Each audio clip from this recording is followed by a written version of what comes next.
It's an absolute honor to be in conversation with Christina, and the wind thinks so too. So let's just, I am always blown away by your work. Fall on us. That's very funny. And I am blown away by yours. I don't know what we're evoking here right now, but or who's coming to us. But I want to share how Christina and I met under very grotesque circumstances, and we were trying to figure out when that was, and we said 10 years ago. It feels like it was even longer, but it was 2017. Oh, I double-checked. Really? Okay, yes. so it was 7 years ago. But I couldn't find the name of the event anymore, and I think that also should remain in obscurity, because it was I can only say grotesque, and it was weird, but it was bonded us in a way, in a very special way. It really did. It was an event. It was an event. It was in Hamburg. Beautiful city. So enough of that. But when I met Christina, I was utterly starstruck because In the Wake had just come out, and I kept telling my partner at the time, "Oh my God, she's going to be there! I can't. I don't know how. I don't know how I'm going to talk to her, etc." And then there she was, one of the most generous and kind and attentive and patient and joyful people that I know. And it's like one of those people when you are a young scholar and thinker and you meet one of your stars, you sometimes leave with this like social anxiety of like, oh my God, why did I say this? And this is the one person who has never evoked that kind of feeling in me. And so I want to just like start off with that. They're amazing. Nana. It's been a pleasure.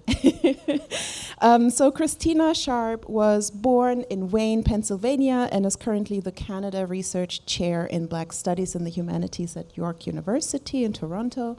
Her 3 books as of nonfiction, Ordinary Notes that we're going to talk about today, In the Wake, On Blackness and Being, that I just mentioned, and Monstrous Intimacies, Making Post-Slavery Subjects, have had an insurmountable impact on Black studies, and I think also the next generation of Black thinkers. In all her work, Sharpe explores the complex relationship between language and Black being. In the Wake, for example, takes as its first principle that Black death, both literal and metaphorical, remains essential to US and global political and social life. The book articulates a new orthography of the wake of chattel slavery through inhabiting the metaphor and material of the wake, the ship, the hold, and the weather. Her latest work, Ordinary Notes, that we have here in both the British and the American version, and Canadian version, develops this thinking in the formally inventive, intimate, and revelatory ways, fusing archival work, cultural criticism, memoir, and photography in a series of 248 numbered notes that reflect on the ordinary, extraordinary matter of Black life, quote end. Christina said that, "I write these ordinary things to detail the everyday sonic and haptic vocabularies of living life under these brutal regimes. Her radiant moments of ordinariness demonstrate brilliantly how beauty as an intention to everything can be method and a radical force, not just for recognizing and refusing anti-Black structures and logics, but for contending with their continuation into the brutality of the present." Her writing has also appeared in many artist catalogs and journals. And Ordinary Notes was a finalist for the National Book Award in Nonfiction and the National Book Critics Circle Award in Nonfiction. And it was the winner of the 2023 Hillary Weston Writers' Trust Prize for Nonfiction, and she currently lives in Toronto. Thank you for that. So I have to say that I look at Ordinary Notes a little bit like an artwork. And not just a little bit. I mean, it is a very artistic work. but it is also like an artwork that you live with, or like a photograph. And sometimes you have works that can be disturbing in your house. I certainly do. And when people come, they're like, "Oh." And the reason why I'm bringing this up is because I have neither been able to read through In the Wake nor Ordinary Notes. And with Ordinary Notes, it was even harder, to get through the book. Oh, I think that's interesting. I'd love to know why. Because I was getting way too emotional. It's like there's one sentence and it hits you, and you need time to process, and you need time to sit with these emotions, and you start to you hear echoes of your own life, that and you makes speak sense. to that, and it's a moment of being seen. Even though the narratives couldn't be, I grew up in Germany, so could not be more different, and yet there's so many parallels. Yes. And I was really, really curious about your process in like going. Do you have moments where you have to stop writing? Oh, absolutely. And I wrote a lot. So there were some things, I think, in this same space yesterday, we were talking, and I said something that may be apparent to you if you've read my work, and that's I'm obsessive. So there are things that I get obsessed by and maybe possessed by, and I return to them, and I work them, and I worry them, and they come back again and again in different forms. So in that sense, there would be times, I say I don't write every day. I think about the writing every day, even if I'm not actively thinking about it, because everything that I encounter may find its way into the writing. But when I'm working on something on a deadline, it's probably not the best practice, but I can write for 12, 13 hours a day.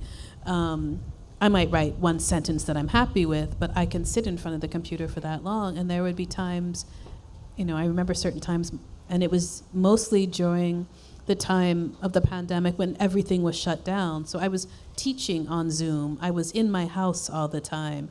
There were the times when we weren't even really supposed to go outside. So we have a little yard. I could go into the little backyard.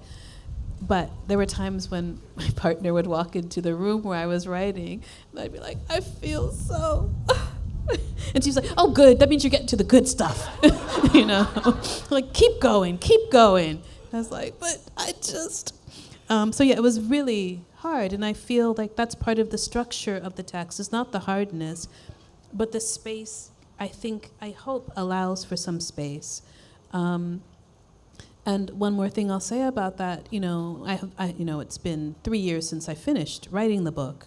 It's been out for a year and a half almost, but I finished writing it in 2021. But the experience of reading it aloud for the audiobook was a completely different experience of the book, and I found that quite challenging because it's a different kind of sonic accumulation, and that was quite interesting. And then, of course, the lovely Ayn Bailey made sonic notes for it, and so I was so happy I could invite them to collaborate, and that worked out. So, it was quite difficult to write. I had certain notes I had to write again and again and again and again, both because they were painful to write and remember, but also because I didn't want them to land in pathos or sentimentality. And so I had to try to write myself out of a certain overwhelming feeling. And the final thing, because I'm sure this is a really long answer, is that I felt freed from certain things after writing it. And that was... I don't know that I expected that, but that was the gift of writing some of the notes, that I'd held on to some things for so long, thinking them through, that to release them was a true gift to myself. That was a beautiful I'll try not answer. to answer every question that long. No, I'm extremely grateful because, there is different modes of reading, and it's so seldom that I have to put away a book, because it's like, it's not me, or so in this case, it's like, I can't. And that's like a very special attention, I think. Well, it was my hope that even as one encountered those difficult moments that, I mean, I felt that way about In the Wake too. People would often say, oh, it's so painful. And I'd say, but I'm also really trying to insist that there's something in excess of that. So I hope that you find that as well, because it's really important to me to think about how we, Black people, wherever we are, live in the world and make something in excess of the violence that we are at every moment met with. And so I hope that you can return to it. No, I mean, I finished it. Okay. Please finish it, Nana. I finished it. I mean, Okay. I'm in, it's like, Yes. it was an absolute honor to be able to be invited into your Well, I'm so glad you space. said yes. Yes, of course. But I don't know if I could just sit down and read it. I mean, I had to. But I hope that that's the case too, that it's an invitation to enter and exit, and you don't have to read it in any particular order. But it does, I think, accumulate a kind of force and weight, and also maybe breath, right, as you go through. Yeah. So I will go to my next question, because I was just thinking, we could talk about teaching, but we can do that at another point. We can go what you... Wait, no. I want to, because this is something, whilst I was reading the book, my mind kept returning to. You disclose quite early on that your mother said that you shouldn't write about her. And then you were like a disobedient child. Yes. I wrote about her. And you wrote about her. I did. And I'm curious about that decision. Yeah, because I think she would like the way I wrote about her.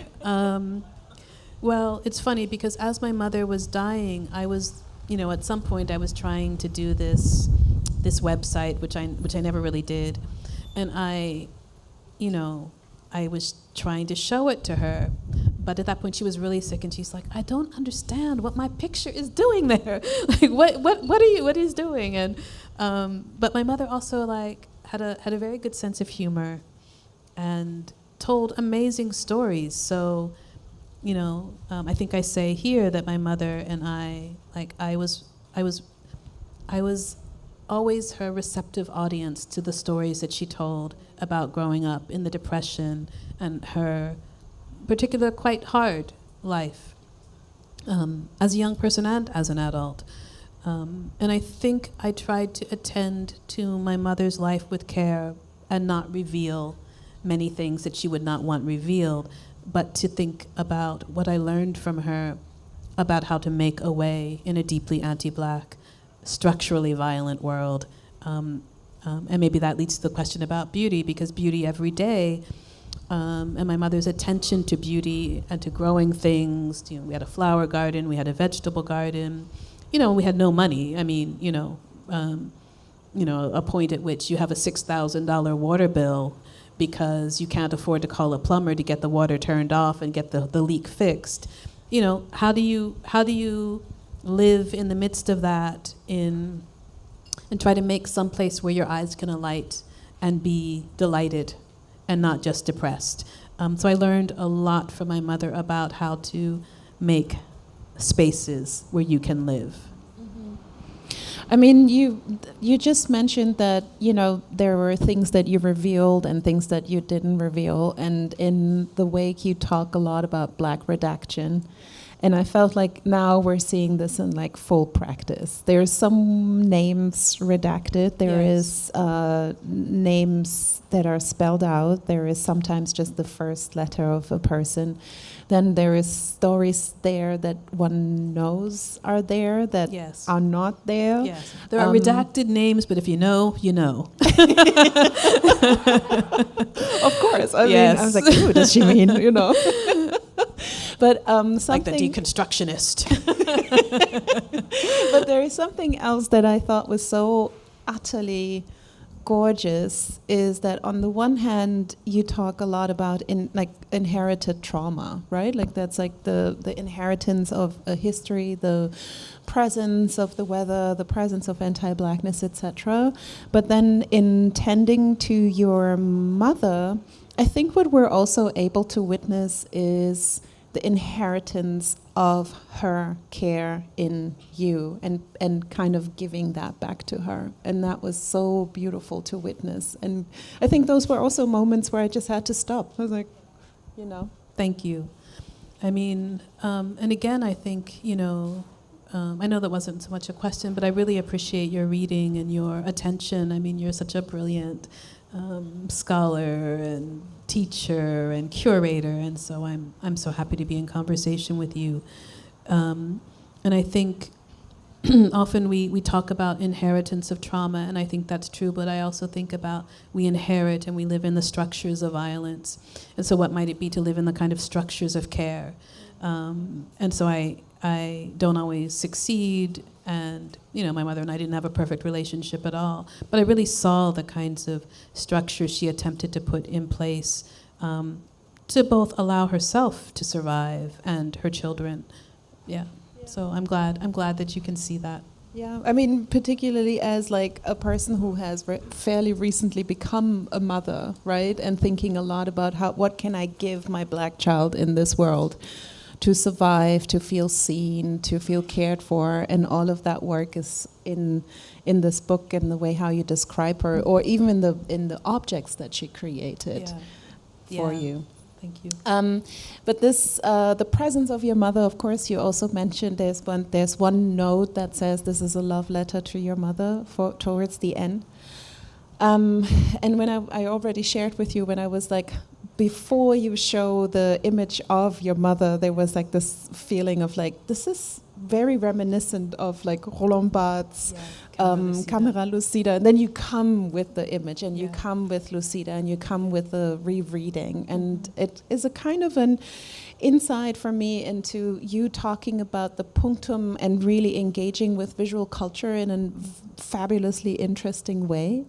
And I wanted to ask you, not just, I mean, you talk a lot about that image, but you also talk a lot about museums. You talk about Dana Schutz. You talk about memorials. We have reprints of Jacob Lawrence's work in the book.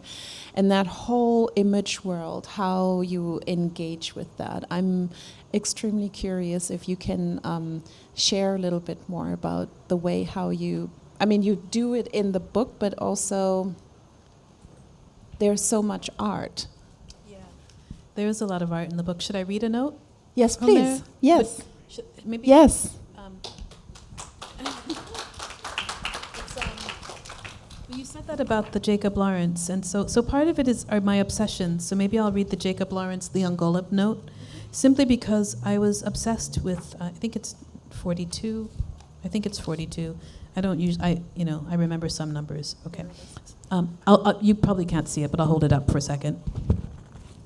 Wait, I can also hold it up whilst you read it. That's the Jacob Lawrence. That's the Leon Golub. So it's note 42, a lamentation. In Leon Golub's painting Threnody 2, 1987, 4 women appear, caught in a dance, active in their postures of grief, prayer, and mourning. In Jacob Lawrence's painting, although the Negro was used to lynching, he found this an opportune time for him to leave where one had occurred, 1940 to 41. A woman is desolate, slumped over at one end of a table, while at the other end, an empty bowl with a spoon in it sits abandoned. I'm not an art historian. Art is really important to me. I write about art quite a lot, but not in the way that an art historian would. But I think I saw the Leon Golub painting for the first time in 1998, and I was just obsessed with it. Both because and there's a second painting I think that's Threnody 1, and it's 4 women fighting, and fighting the police. And so I was just obsessed with the color, the movement. And then when I thought about the Jacob Lawrence, I thought they share a color scheme. They share a certain kind of perspective. They share a relation to violence, and a refusal of violence, the man who leaves, the woman desolate who may leave as well. And so I really wanted to put those things together and think of them in terms of, a lamentation, which is a mourning, but which is also a kind of call to something. And I don't know if this is really an answer to your question, but it is the kind of way that I think. I always say I think juxtapositionally, and I like to see what happens when you put things alongside each other, let them speak to each other or not, but what might open up in terms of our perception of the individual objects, of ourselves, of some kind of relation. Is that an answer? That is an answer, because, I mean, first of all, do I appreciate to get more insight into the process, how these two images or paintings made it into the book. Mm-hmm. But then there are so many like either everyday objects, yes. But then you have paintings, then there is film stills, then there are photographs. Yes. And I felt like, in a way, and hence why I still, return to the feeling that this is an artwork in itself, it felt also like an exhibition. That's interesting. Because it's extremely Well, I have curatorial curated. Desires, so. I mean, that was one question I had for you. I do. Yeah? Yeah. That's very, so we should talk about that. We should do something together. That would be so I would love amazing. Oh my God. Okay. Before we have a plan. More plans. Maybe. I mean, soon to come. Yes. But that also reminded me a little bit of Orhan Pamuk's Museum of Innocence, which I haven't read. No, and he actually created the Museum of Innocence in Istanbul with the objects of the person, like a fictional person who is in the book, and then it manifests in the space. So I thought that I love that, and I've thought about creating something in relation to the book that I'm working on now, which I'll probably read a little from tonight at the final reading. And so I love that idea, right, of giving, it's a different life in the realm of the visual, in the space of the gallery, and what's possible there in terms of connection and space and line, and so. But you also engage with memorials and museums, and there is this one observation that you make at the Hirschhorn Museum, where Black children are questioned or reminded of where to put their hands before they even entered the museum. And it reminded me so much of an anecdote that Susan Cahan mentions in her book called Mounting Frustration, where she traces the history of the Studio Museum in Harlem and how it came into being, really. Mm-hmm. And there was an initiative in Harlem for young people, what was it, the culturally deprived, or what's the name of it, this horrible term. So basically young Black children going to downtown to MoMA. How can you say young Black children are culturally deprived? But that's another story. Exactly. Yeah.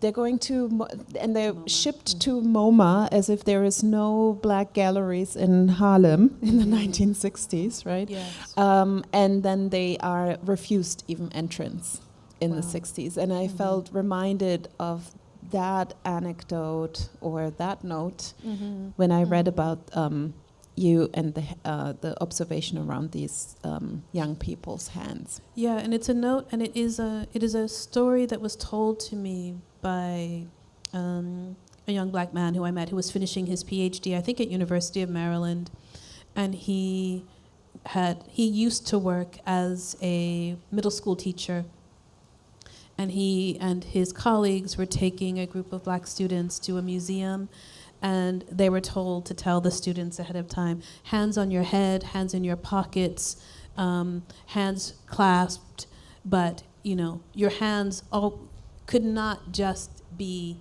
free. They could not just be at your side. You could not be taking notes. You could not be, your hand extended towards something. And it was repeated all the time. Hands on your head. Remember your hands. So that you are already positioned as utterly not belonging, and as a danger to the things and people around you. And the scholar, curator, LaTanya Autry, has done a lot of work to continually remind us that museums are not neutral. And I think LaTanya's finishing her PhD here. that museums are not neutral, that they are spaces made to construct narratives, and often those narratives are colonial and imperial narratives. So yeah. And then, I think while I was still finishing the book, there was an incident when I was still living in Cambridge, Massachusetts, an incident at the Museum of Fine Arts in Boston where a group of black students came and they were denied entry. And so then there was this long apology. I mean, people were outraged, and then there was a long apology by the museum, and they instituted, Black People Day or something, I don't know. Come on down. I was recently reminded not to wear my child on my back in a museum very close to here, which is absolutely hilarious, where I thought, okay, you're not allowed to wear backpacks, but I'm wearing my child on my back who is sleeping and fell asleep whilst we were, in the museum. Wow. And I thought to myself, wow, so this is an African thing you do, and you're not allowed to do this in the museum. Yes. So whose bodies, whose ways of being, are quite explicitly welcome or not welcome. I mean, I have the note about the young black woman who's working in the cafe at the Tate Modern, who is just stunned that I have greeted her, because I greet black people when I see us in places. And she didn't respond to me at first, and then I repeated the greeting, and she responded and said, "You're the first person in all the months that I've worked here has ever spoken to me to say hello to me," as opposed to, "Can you clear that away," right? And so that kind of, real deep embodied knowledge of where you're welcome and not, and how you work against that to go into places, right? And you refuse that. I mean, since you mentioned that you have curatorial desires, I'm so curious how that would manifest in space. I mean, something that, I try to do with an exhibition around what I called Black Melancholia. Yes. Was very much about shifting the space in a way that you feel comfortable in your body, which was through having a carpet. A very simple gesture, but it changes the way how you walk through space. You can do a lot with the light. You feel create a sense of intimacy. Well, I'd say one of the most beautiful shows that I saw recently that created a total environment was Colleen Smith's The Wanda Coleman songbook, which was at 52 Walker in New York City. And it was phenomenal. There were really comfy sofas. There was a scent that she had sourced from Griffin Park. There were 2 turntables and music, the lighting. There were people I stayed for 2 hours. There were people who were there, for hours, both looking at the work and listening, but also just chilling with their friends. And it was a complete, there were rugs. And you really got a sense of how you could make an environment where people would truly feel welcome, both to experience the work and to feel like in their lives, like they haven't stepped out of their life to step into this. They can actually be in their life and be in this. And that was like a gift, yeah. And the curator, oh God, what's her name? Is it Ebony Walker? She just did a phenomenal job. Beautiful. I wanted to make space for us to be able to talk a little bit about moments of rejections and how you dealt with them and how you pushed through, because you shared with me 2 nights ago that you applied for how many fellowships for when you were writing in the wake, and 14 fellowships. So there's a lot of grad students here. There's a lot of people who in that space of doubt about their own work, who are encountering institutions that don't see the value potentially. And I always love for authors, artists to share a little bit about that journey. Yeah, I've been rejected for many things that I've applied for, which is part of why the Windham-Campbell is such a gift. You don't actually apply for it, it just appears. Thank you, thank you. Yeah, I think sometimes it's okay to not get it, because sometimes when you get it, the imprimatur of the place that you got it from or where you go to do the work changes the work. So I think it would have been nice to not teach while I was writing the book, but that's not true. I did get one thing. I got an internal grant. The external things I applied for, I did not get. It would have been nice to be in a kind of cohort of people working on the work, but maybe it would have fundamentally changed what I thought I needed to be able to do in In the Wake, which was a departure from my first book, though there's a through line in terms of course, thinking about Black life, thinking about slavery and Middle Passage and its afterlives. But I do think that perhaps certain things would have fundamentally changed the work because, as it was, I don't think people understood what I was trying to do. And so I would have been forced perhaps to make it legible in ways that would have fundamentally altered the work. I wanted to write a work that would speak to academic audiences, but also speak to audience far outside of academia. And I think I was able to do that. I mean, that book has traveled in ways that meet all of my desires and aspirations for it in prisons, high school debate clubs, neighborhood reading groups, etc. And I don't know, with certain kinds of pressures, if I would have been able to withstand them to write the book I needed to write. So in that sense, it's great to have the support, but you're going to write the book you need to write anyway. So, yeah. Thank you. That's a beautiful answer. I did the one thing that a moderator or person who is supposed to keep time should do. What time is it? I have absolutely no idea. 12:34. Oh, we have time. Great. Right? Okay. Okay, very good. So Lola, can I designate you to give me a time, like a 10-minute like 12:50? warning? 12, yeah? Thank you. I appreciate that. Okay.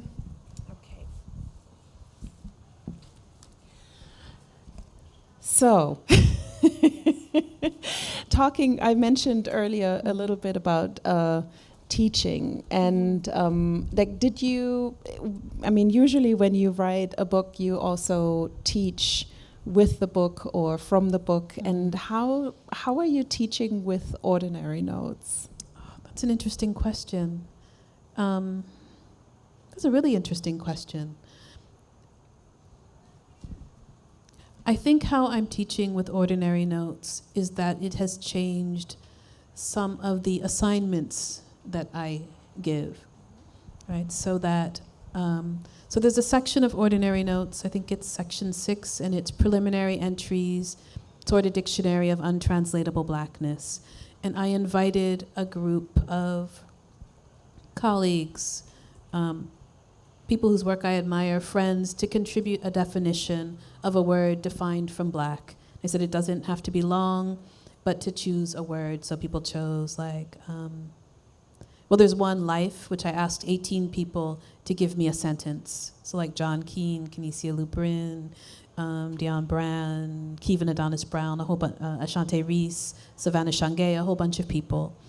But I thought that section was already there, but it was just my definitions. And I thought, but what if I open it up? We don't think alone, we think with other people. What if it's a kind of opportunity for a kind of chorus? And so it's changed the way I teach, in that I often, in my grad seminars, as one of the projects, ask students, and that students aren't always Black, so I ask students to create a lexicon, and that maybe together we can create a lexicon for the class. And I might ask them, somebody who's interested in mapping, well, how would you approach defining mapping? What would you need to bring to it to speak to your practice and to get us inside your practice, so that somebody reading it could understand how mapping functions in the ways in which you navigate the world? So I think that's opened up a new kind of I don't know, way to get at what is important about a particular thing that you might be studying or attempting to understand. But I don't know that I taught with the book in other ways. Though some of the things that appear in there I teach with, like Nina Simone or Nancy Wilson, songs in particular, or texts that I return to again and again. But that's a really interesting question about, you know, how one works through something that you're writing by teaching with it. And so I think the space of thinking about museums also, as I teach certain texts, that sort of appears relationally. So, in a way, if I imagine teaching ordinary notes, it's like one of those courses that is just ordinary notes. There wouldn't be anything else because it's so rich of a resource. But I also noticed that it is in your writing, in the recent, you're somewhere between a poet and an academic writer. And the further, from monstrous intimacies, you've went, the more openness and space you allow yourself in your writing, in that mode of writing, which is so beautiful to witness. But I was also thinking about Robin Costa-Lewis's helplessness, surrender in, what's the title of the book? Perfect realization of helplessness, yeah. Exactly. Which also feels like a curated... Oh, it's a huge archive. Right? Yeah. Of poems, and Saidiya Hartman's work has also moved... Is there... I feel like there is a certain desire and sense in Black studies to move away to a very particular mode of academic writing and allowing a space for affect to be present. Yeah, do you mind I think speaking that's interesting. Well, as you were saying that too, I also thought of Joshua Myers of Black Study, which begins with June Jordan and ends with Toni Cade Bambara. And he begins with June Jordan, who I can't remember what the piece is called now that she wrote, I think in '69. And she said, we've got to put the people back in Black study. And so I think that's also about affect. Because what she says is that, she's talking to high school students. She's like, things. You have to bring that knowing back into the work. We have to keep that knowing in the work. It's not just me coming here and telling you something. And so I think it is, again, about... think about Sylvia Wynter and no humans involved, and sort of working against that narratively... What is it? That status of narrative condemnation.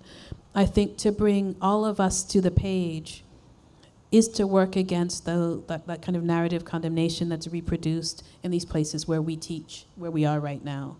And so maybe that's part of bringing affect back in a certain kind of way, to try to get at the kind of fullness of our living and dying, and trying to make something else. What do you think? I'm so in my Black Melancholia project right now that I cannot think of anything, but really trying to work through the notion of affect and difference that I also wanted to ask you about. Yeah. Because that's something that you say also in the book, that affect works different. Mm-hmm. We are not all called to the same thing or by the same thing. Exactly. Yeah. Mm-hmm. And there is an incredible amount of fear of difference, right? Like there has always been a fear of difference. As someone whose thinking was formed in Europe by thinkers like Stuart Hall, and who has made such a huge claim for difference, for acknowledging difference, seeing its beauty, holding space for it, that that I felt so touched and affirmed by your reading of that particular moment. It's like not everybody is called in the same way. Yeah. But there's also a certain violence, I think, that can come with a certain type of rigidity in academic writing that I think a lot of thinkers are freeing themselves from right now. Absolutely. And yet I'm often, when I'm not teaching artists in art schools, where you can literally, where we would like run around the room and do body work stuff, etc. Now, it's like, oh no, okay, so you have midterms, you need these questions, you know, so there's also a return to that for me in terms of my own teaching practice. And I'm sometimes sad, this is also why I'm asking you, how would you teach ordinary notes? It's like, what kind of pedagogy is in these books that we could try to bring back into the classroom and into the dialogue with our students? Oh, that's, yeah. I think, we can think about different ways of making, of forming arguments, right? How do we construct an argument? What are its necessary components? What work do we want that work to then do in the world? When I have my students write their lexicon assignments, they have to give me a bibliography. They have to do the same amount of reading. I just ask them to construct the argument differently. I might ask them to construct the argument without the précis of, how you got there. But that is all in the bibliography. And we've had conversations throughout the semester about how you get there. But what is it actually to sort of begin in the middle of the argument and try to bring somebody with you? So I think pedagogically, it's to try to get students to think about argument, to think about how argument is made, to think both in and out of the classroom, like what is the kind of work you want to do when you finish this degree, and how do you get there?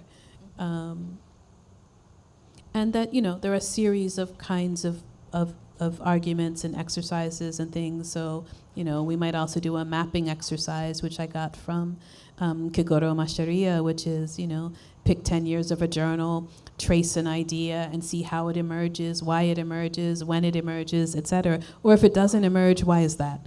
So they're all,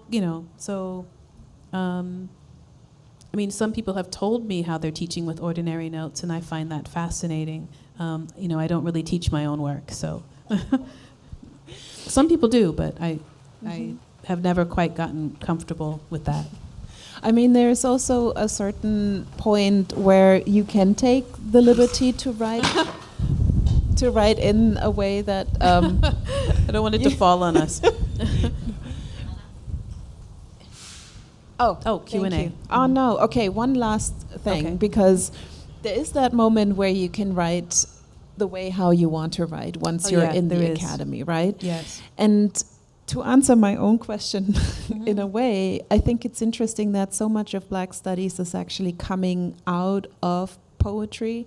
When I think about someone like Audre Lorde, who went to Germany, who shared her work, who then, inspired Black German women to write their stories, etc. Or when you think about Edouard Glissant, who's like, it's all poetry. So I think that method is kind of coming back to us in a way. Yeah, that's great. Yeah, I think so. Yeah. And also like the variety of methods that we need to think the things we need to think. And the refusal to be disciplined out of thinking the things we need to think to make the world we need to make. Okay, we're supposed to have a Q&A, and I'm sure that there is plenty of questions. There is a microphone that can be used. Microphone is over there. Raise your hand if you have a question for Christina, please. Or Nana. Hi, I have a question for Christina. One of the notes that I keep on returning to is where you write about you have a sense that many of the non-Black writers that you read and teach do not read Black authors, and that they may actually think that there's nothing that they can gain from Black literature. And my question is, do you wish that they did? And how do you think, if they did, that would inform their work? Thank you for the question. Yeah, I wish that they did, because I think their work would be richer for it. I think that they would be engaged in a set of related and not related questions. I think that just as I have learned from writers in translation, from writers all around the world, I think to think that there's nothing to be learned from Black literature is to deprive yourself of a tremendous amount of knowledge and feeling and style and all of those things. So I think their work could only be enriched by actually engaging with Black authors diasporically. Yeah. Do I wish they would? For their own benefit, yes.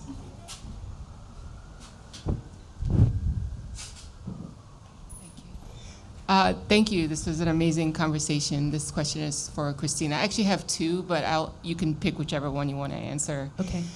Something that both of you speaking in conversation about mothers and motherhood was very profound for me. And I kept going back to, speaking of art, a song by Sade, Only Love. And she has a line in that song that says, you know, tenderness comes from pain. Mm-hmm. And I wonder about your mom in that it seems like there's a certain amount of tenderness and a visibility that you have into that. Mm-hmm. And I'm curious how that sort of informed your relationship. Mm-hmm. I also think there's a flip side of that in the callous that comes from pain. Yeah. So that's one question, like how did that enter your work? Mm-hmm. The second question, and you don't have to answer both, I'm aware this is a lot, is hearing you say the rejection for 14 fellows, I kept thinking, all of us need some affirmation, right? And sometimes it's the external affirmation, like a fellowship. Yeah. Where does yours come from? Is it intrinsic? Who affirms you? Who do you let affirm you? Thank you so much for both of those questions. I mean, tenderness is a word I really love. You know, I have a note called tender. I think, you know, it was one of the things that I realized only after writing, that tenderness appears a lot. And even if it's not on the page, it's there. I mean, and there's the, you know, tender begins with that quote from Gail Jones. I think it's only through brutality that we come to realize what tenderness really is. And again, you're right. There's that flip side too. I don't remember the whole question now, but tenderness, I mean, I love the way you posed it, that perhaps it's through the lack of tenderness that my mother experienced, the violence that my mother experienced, that she committed to a certain kind of tenderness, that the bruise was a bruise that she wasn't going to reproduce in her children, or the bruise was not one that she was willing to reproduce. But to put something else in its stead, the tenderness that isn't the bruise, but that is the attention, that is the care, that is the thinking, and I think really it's a particular kind of attention. And then the second question was, I mean that's a lovely question too. It's certainly not intrinsic. Maybe I have had to come to learn to affirm myself, because there were so many things external that were willing to tell me that I couldn't do what I want, that I couldn't do the thing. I think books affirm me when I see, you know, books give me permission, you know, friends, family, etc., partners.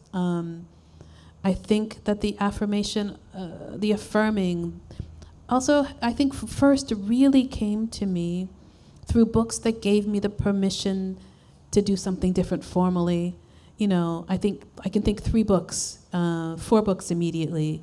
One, when I was finishing my dissertation and I read Avery Gordon's Ghostly Matters, Haunting in the Sociological Imagination, I thought, oh my God, you can do that?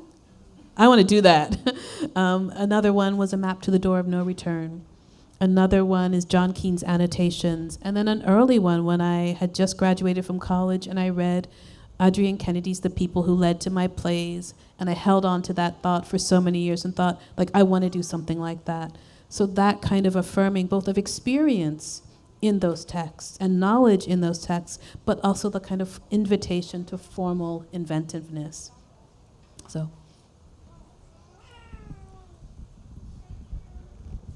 I'm sure we have time for one more question, one last question. In the back there with the hats. 8 minutes? Okay.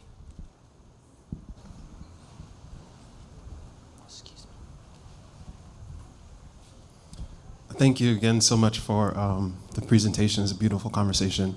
Along this thread of experimental form, I wanted to ask, in your writing practice, if you ever come across something that feels like formally or structurally or content-wise, either the world is not ready for yet, and how do you structure a way of writing across time that allows you to circle back to these things that, or to even store things in the archive for a future conversation that may not feel particularly possible in a given moment? I'm thinking a lot about 20th century Black authors whose work couldn't be published in its time because of certain structural or political economic reasons, and how you relate to those kinds of barriers or plant things for the future, if at all. That's a really complicated and beautiful question. And I'm going to have a really incomplete answer and a kind of tentative answer, but I really like the question. If you look at, I'm going to go back. If you look at 19th century writers, if you look at the slave narrative, Harriet Jacobs was faced with writing a narrative about a sexual violence at the center of her life that she couldn't really name. And so how do we find what she names, but also what she doesn't name in the context of that work? So all of the clues that lead us to understand that there is something not being narrated here, even as the stated explanation is that we're going to rip the veil from these things. We're going to tell the open secret, but there's still an open secret in that text.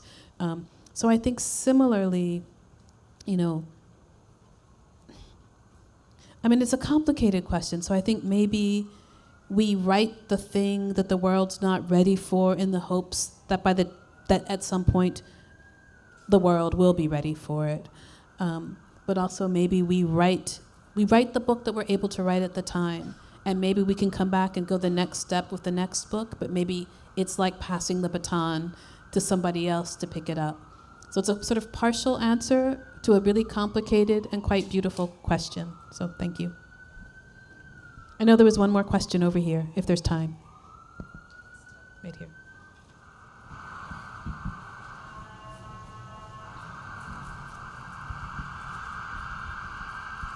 Thank you. Could you just talk about your process of cross-genre writing and the relationship?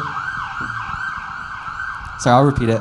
Could you talk about the process between cross-writing, like your process of cross-genre writing and the relationship you have between the critical and the creative? Thank you. Thank you for the question. I think I just try to put it all in the book.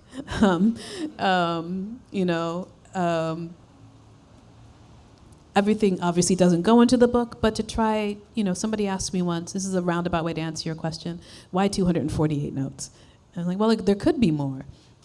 But I thought that where I got to was where I felt okay. It's like where I needed to get to. So I think that they are, I think it's, in one sense, it's just the way that I think. And so I'm not really thinking about it in terms of cross-genre. That's really the way that I think, to bring these things together and see what happens. Perhaps an unsatisfactory answer, but that's my brain. Christina, thank you so much for the conversation. Thank you, and thank you all for being here.